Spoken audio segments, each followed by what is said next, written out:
ఏం తెచ్చారంటే బుగ్గవంగ ఉంది కదా, బుగ్గవంగ క్లీనింగ్ చేశామని గొప్పలు చెప్పుకుంటున్నారు. బుగ్గవంగ క్లీనింగ్ చేశారంట.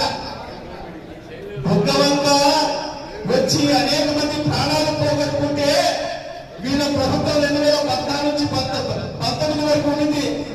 మరి ఆ బ్యాలెన్స్ ఏదైతే ప్రొటెక్షన్ వాల్ ఉందో దానికి డబ్బులు కేటాయించుకుని మరి ఆ వాళ్ళు కట్టలే. 5 ఏళ్ళు వాళ్ళ ప్రభుత్వం ఉంది. మరి వీళ్ళ భర్త గారే మేము శాసనసభ్యులు ఉన్నా కూడా వాళ్ళ భర్త తెలుగుదేశం పార్టీ ఇన్ఛార్జ్ గా ఉన్నాడు ఈ నియోజకవర్గానికి.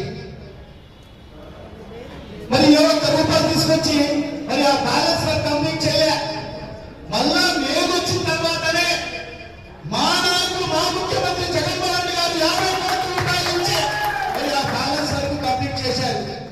మరి ఈరోజు రవీంద్రనగర్ వాసులైతేమి, మోచంపేట వాసులైతేమి, నాగరాజుపేట వాసులైతేమి వాళ్ళందరూ కూడా నిర్భయంగా ఈరోజు ఎంత పెద్ద వర్షం వచ్చినా ఈరోజు ఇళ్లలో పండుకునే పరిస్థితి ఈరోజు ఉంది. ఆ పరిస్థితులు మేము తీసుకొచ్చాం. మేము ఏం చేశారంటే ఆ బుగ్గవంక క్లీన్ చేశారంట. ఎంతయ్యా అంటే చేసింది పెట్టే మహా అంటే ఒక 10-20 లక్షలు మహా అంటే. దానికి ఎంత ఖర్చు పెట్టారా అంటే ఎంత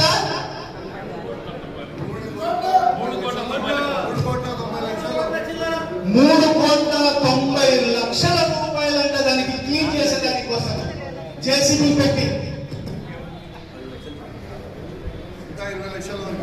ఎవరి చోట్ల